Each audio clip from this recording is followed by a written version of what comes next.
Hey all, this is 012 Boku coming at you with another review of, got it here as my phone was sliding around, Legion of Superheroes. Yes, we're coming at you with another episode of Legion of Superheroes.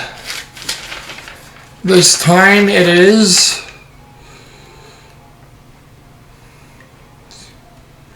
I didn't write down the title, I just said episode 10, but it is does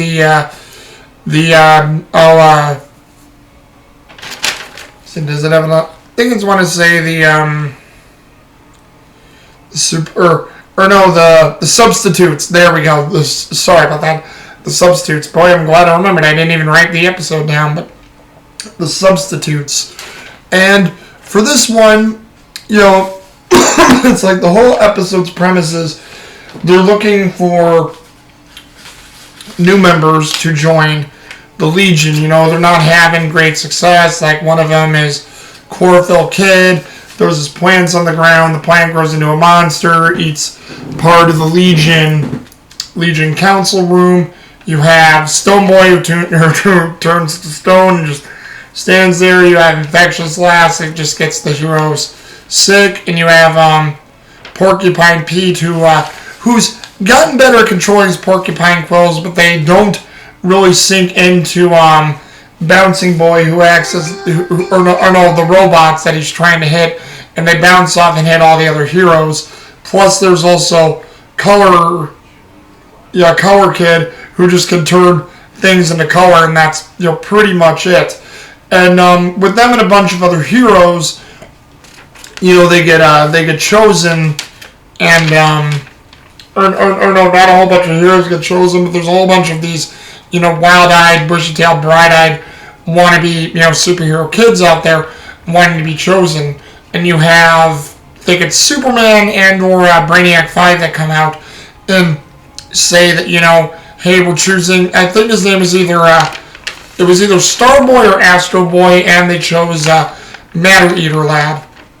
And they chose those two out of the whole group. The other ones, who I mentioned, walk away in defeat. They're, just disappointed.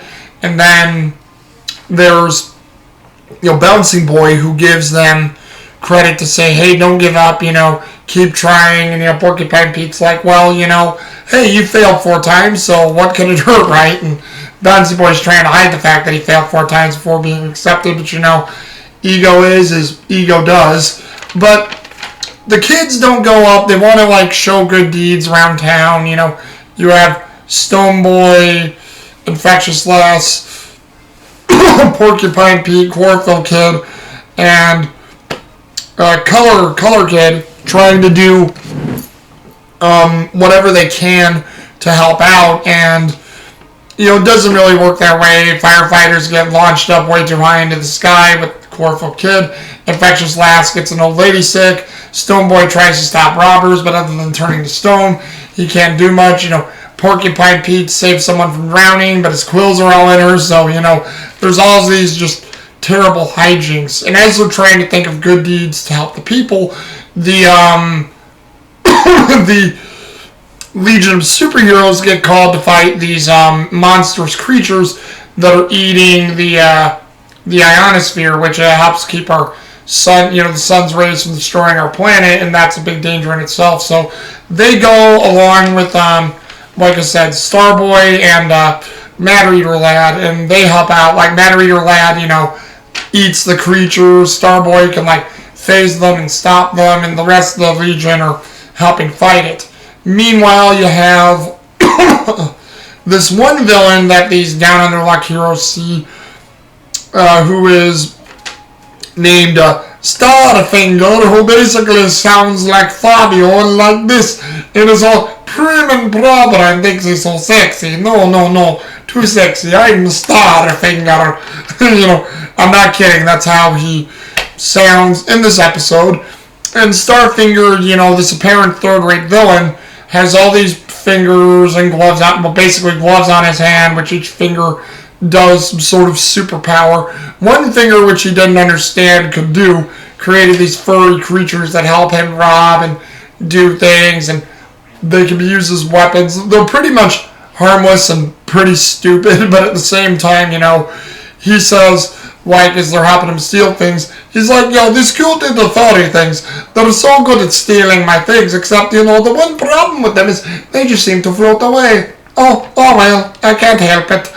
And, so, there's that. And then you have the substitutes try to stop Starfinger. They can't, do anything to stop him. They're all embarrassed. They're tripped up. And, Starfinger is using his hijinks to stop them. Color Kid even tries to change one of these furry things' colors, but nothing happens. And he tries almost all the colors of the rainbow, and it bonks him in the head. And as Starfinger, walks away, they trail after him, only to basically, find his lair. They try telling the Legion, but, Brainiac 5 and all the others aren't listening, because you have more and more of these weird creatures just showing up out of nowhere, eating the ionosphere. And, meanwhile, to, hint, hint, these furry things are floating up into the atmosphere, too. And then, the substitutes get Starfinger. Starfinger's got this high opinion of himself, flashing lights. I am Starfinger, the world's greatest criminal. And, just announcing it on a flashy billboard type thing, fireworks, everything's there. And as you imagine, the substitutes, announce themselves as Starfinger.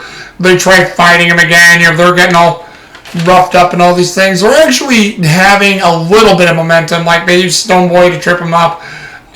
You have Infectious Lasses, Sicknesses try to get all over him, but he apparently has this thing to wipe off the germs, and it doesn't affect him.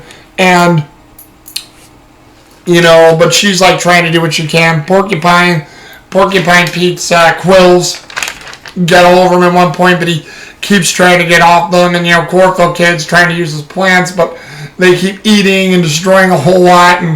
But they're tangling up Starfinger as well. And there's one part where, it gets so chaotic that Starfinger, to get out there, literally, I don't think you could do this in a cartoon now anymore, but he literally puts one of his finger down near his butt like this, and he's, no, you can't tell, but he's crouched over, and he basically goes, and flies away, and it looks like there's fireworks coming out of his ass, aptly put. But then, they eventually do stop him, and what happens is that, at one point, Stoneboy turns to stone, and these furry things get all over him. The furry things start floating up, with him, and as, Stoneboy's going up there, you have, them noted that, well, I don't think the Legion notices, but you have Stoneboy notice, who turns back into himself and basically is alright and can breathe in the atmosphere of space somehow, which is a vacuum, but oh well, it's a cartoon, so, he doesn't have a Legion ring or anything, that's why I'm bringing it up, but, he basically sees these furry things turn into these monsters that are eating the ionosphere. So, all of a sudden, they let go of him, you have Brainiac 5, noticing him, because they're bringing in all the other Legion heroes to fight these things. I forget the few that they mentioned, but they're bringing in all these different heroes to fight them. So you almost have the whole Legion combating these things. And then, Brainiac 5 goes, you go here, you go here, you go here. And Stoneboy? And then all of a sudden, Stoneboy just drops to the earth. And I should say Stoneboy, was completely silent at this time, hasn't said a dang word. And as Starfinger looks like he's about to get the drop on the other substitutes, Stoneboy crashes into him and gets this, weird, gooey stuff all over him. It's not Infectious Lasses, it's his own. And then, he's also tied up in the vines of Chlorophyll Kid, and he's got all his furry companion guys all wrapped up in him. So what they've realized is that, Stoneboy crashes in, he returns, and they're like, Stoneboy, you're okay, you have to save the day. Well, yeah, I know, it's not easy to be in the atmosphere, and, and those things that are turning into the monsters that the Legion are fighting are there, and when I fell, I had to plan my exact trajectory and fall to the earth by the actual degrees and angles, and what? You're talking? And that's Porcupine Pete who says that, and they're shocked that Stoneboy can talk. But, Stoneboy does tell them that the creatures that the Legion are fighting are coming from Starfinger's glove, and, they ask Starfinger, how do you stop it? Starfinger doesn't tell them. So what happens is they all get into Porcupine Pete's mother's car, and her mother's car can go into space, and they're trying to tell the Legion what's going on. Brainiac 5 basically made this gun that would zap the creatures.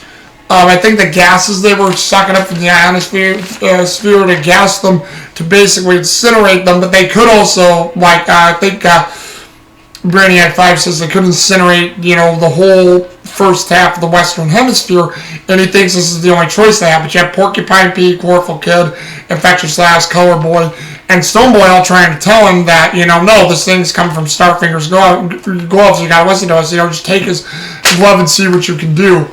And then, you have, Brainiac 5 not wanting to listen, the others are confused, but then you have Bouncing Boys say, let's listen to them, and even Lightning Lad, who was actually sort of standoffish with them at the beginning of the episode, he says, let's trust them, and so they listen again, and you have, say that they come from, Big Porcupine Pete said they came from Starfinger's glove, so they take Starfinger's glove off, which Starfinger says, no, my glove can't come off. I don't know how to take them off. Because I forgot, they asked him how does he stop the free creatures, and he's like, I'm not going to tell you. Well, how do we get your glove off? Actually, that's why I can't tell you. I don't know how to take them off. So it was that sort of ridiculous hijinks. And, what happens is you have Saturn Girl come over. She just lifts the glove right off Starfinger's hand. He's like, oh no, come back, bring that back. And then they threaten to have Matter Eater Lad eat his hand if he didn't stop. and all it does for Brainiac 5 to save the day is that, he puts Starfinger's glove on the gun, and he just poofs these creatures out of existence from him just doing that. And they save the day, and Starfinger gets arrested.